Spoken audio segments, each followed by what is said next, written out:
Hello students, my name is Shushankar Shukla and welcome to फटाफट concept bye toppers.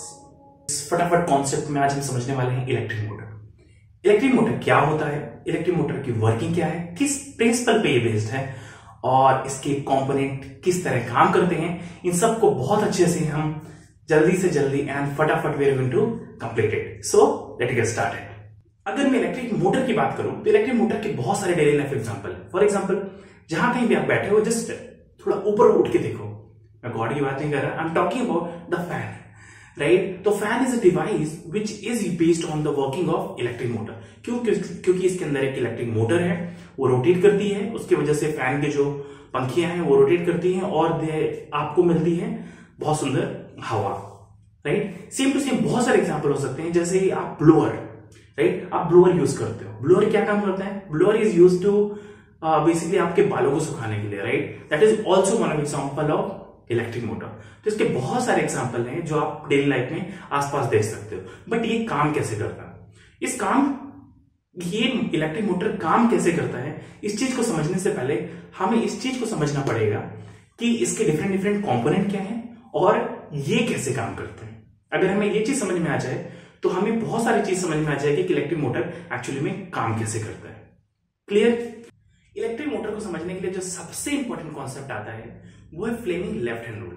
अब Fleming left hand rule क्या है? तो आपने पढ़ा होगा कि जब कभी भी एक current carrying conductor is placed in magnetic field तो उसको एक फोर्स लगता है, राइट। और वो फोर्स हमेशा करंट और मैग्नेटिक फील्ड दोनों के ही परपेंडिकुलर होता है।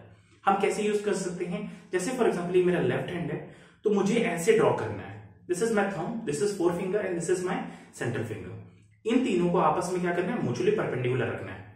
तो आपको ये जो थंब है, that thumb will give you the direction of force, four finger will give you direction of magnetic field और जो सेंट्रल फिंगर है that will give you direction of current. आप इसको ट्रिक से कैसे याद कर सकते हो? तो सबसे अच्छा ट्रिक है, क्या याद कर लो? Just remember father mother child. इसका मतलब father means force, mother means magnetic field and C stand for current. Clear? अब देखते हैं, फॉर एग्जाम्पल इसको थोड़ा ट्राई करके देखते हैं। चलिए पहला क्वेश्चन देखते हैं। अब पहले क्वेश्चन में आप स्क्रीन में देखो तो मैग्नेटिक फील्ड आपकी किस तरफ जा रही है? Magnetic field is going this direction, right.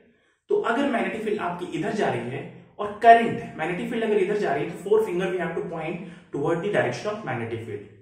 Current कहां जा रही है? Current is going downward and if current is going downward can you tell me what is direction of thumb in this case? तो आप देखोगे थंब की direction आपके mouth की तरफ आ रही है। इट मींस हम इसको बोलेंगे the direction of force is inward to the screen. Okay, now let us see the second example. अब सेकंड एग्जांपल में आप देखोगे कि मैग्नेटिक फील्ड ऊपर की तरफ है, राइट। तो मैग्नेटिक फील्ड अगर ऊपर की तरफ है तो मैं फोर फिंगर को क्या करूंगा? I will point toward upward. Clear? अब मेरी डायरेक्शन ऑफ करंट किधर है? डायरेक्शन ऑफ करंट कुछ इस तरफ है, तो मुझे ये सेंट्रल फिंगर को इधर करना पड़ेगा, right. So what about the thumb, direction of thumb?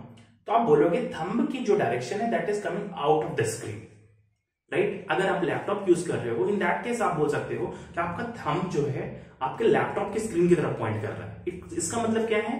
That this is a direction from me, it is outward.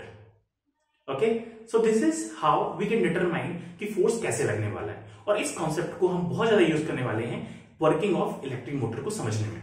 Okay, now let us see what are the different parts of electric motor. पहला part जो कि बहुत important part है that is two magnets. So we have two horseshoe magnet, ठीक। तो एक होता है नॉर्थ पोल और एक लिया हमने साउथ पोल। अब आपने पढ़ा है कि जो मैग्नेटिक फील्ड होती है वो हमेशा नॉर्थ से साउथ की तरफ पॉइंट कर रही है, जैसा कि आप इस डायग्राम में देख सकते हो, राइट। सेकेंड इंपॉर्टेंट पार्ट जो हम लेने वाले हैं that is your armature coil. Now armature coil आप इस डायग्राम में देखो क्या है? आर्मेचर कॉइल और कुछ नहीं बल्कि एक रेक्टेंगुलर करंट कैरिंग कंडक्टर है जिसपे करंट इजीली फ्लो हो सकता है। क्यों? क्योंकि हमें पता है कि जब करंट कैरिंग कंडक्टर एक मैग्नेटिक फील्ड की प्रेजेंस में रखा जाता है और उससे करंट पास की जाती है तो उसमें लगता है फोर्स। तो इसीलिए हमने करंट कैरिंग कंडक्टर को इसमें यूज किया है।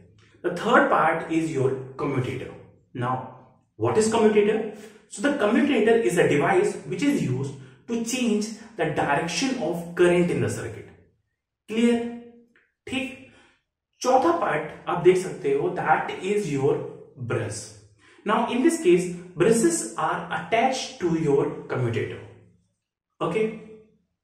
The fifth part is your battery along with the wire. Okay.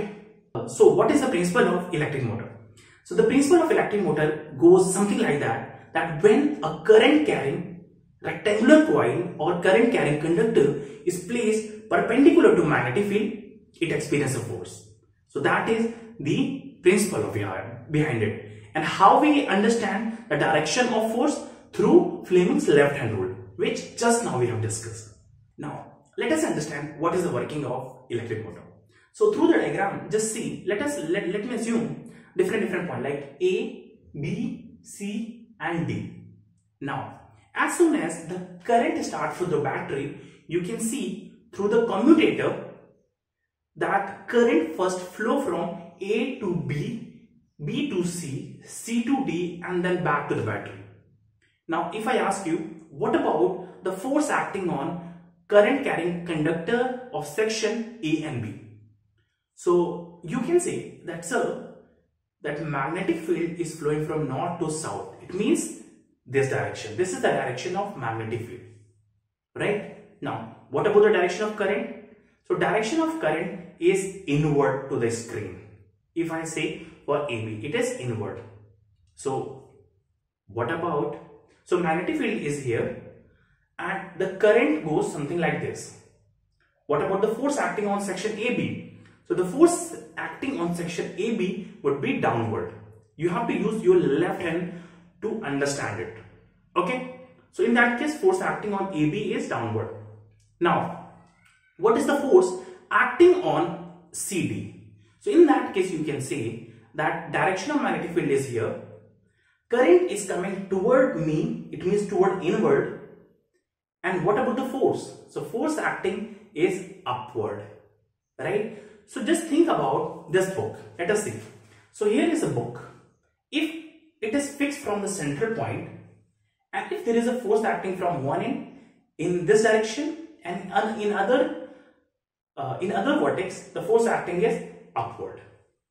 Now what happens? Since the book is fixed through the central point, in this case these two opposite forces will create a rotation, and because of this rotation your armature coil will rotate. Now as soon as this armature coil rotates and it changes its direction, you can think that section CD will reach there and section B and A reaches this side. Now you can say that now the current will not flow from A to B, but it will flow from C to D, right? Now you can say as soon as the direction of C, D and AB has changed, direction of current also changed. So can you say the direction of force acting in this case will also change? Yes. So in this case, now the force acting on CD will be downward and on AB it will be upward. So that is why you can see the direction of current and direction of force both is changing. So because of this increasing force, the speed of armature coil will keep on increasing. So that was the working of it. For more such video, do like, subscribe our channel and do not forget to join our Telegram group for latest notification.